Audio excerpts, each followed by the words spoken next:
One kind of problem that involves the cash flow effects from change of net working capital, it's kind of like a Sudoku problem where you have to use what you know to figure out other things that you now know to ultimately get to answer the question.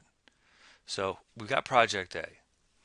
We know that at time 2, the cash flow effect from the change in net working capital expected to be negative 500.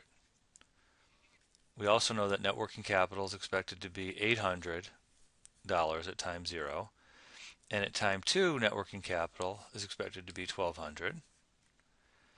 And finally, we know that at time 1 current liabilities are expected to be 250. So we know these 4 things. Here's our questions. Number 1, what do we expect current assets to be at time 1?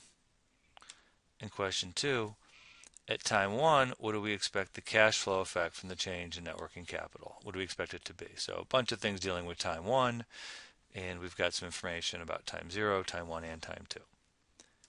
So here's an approach that I recommend. Identify what you know, which is this.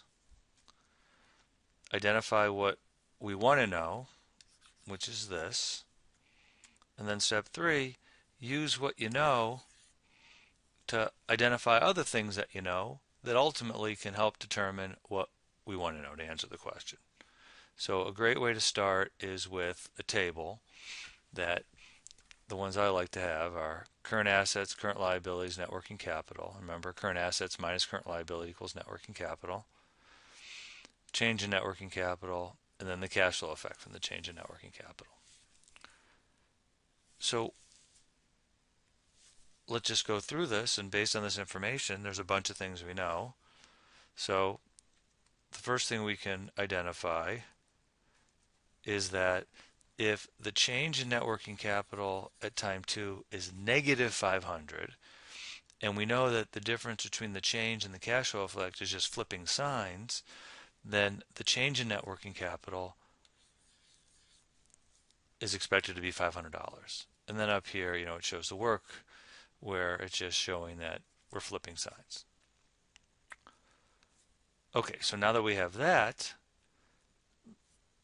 the next thing we can show is, okay, well, we know that if it changed 500 and it was 1200 here, would it need to be here such that if it went up by 500, it ended up at 1200, and that's 700? Because the change, which is 500, is equal to the change at time 2, which is 500, is equal to the level at time 2, which is 1200, minus the level at time 1. So you wind up with this expression. Add net working capital to both sides, subtract 500 from both sides, and you can see that it's 700. So now we're actually in a position where we can answer the first of our questions, because we know that current assets minus current liabilities is equal to net working capital. So at time 1, net working capital, which is 700, is equal to current assets minus current liabilities, which is 250. So what minus 250 equals 700? Add 250 to both sides, and you can see $950 is the current assets at time 1. Next thing, if we know that net working capital is $700 at time 1, and we know that net working capital is 800 at time 0, if it goes from 800 to 700, then it declines by 100. Or alternatively, the level at time 1, which is 700, minus the level at time 0, which is 800, is negative 100. And finally, if the change is 100 at time 1, what's the cash flow effect? It's negative 100. The change is negative 100. The change is negative 100. The cash flow effect from the change in net working capital is just the opposite sign, positive 100.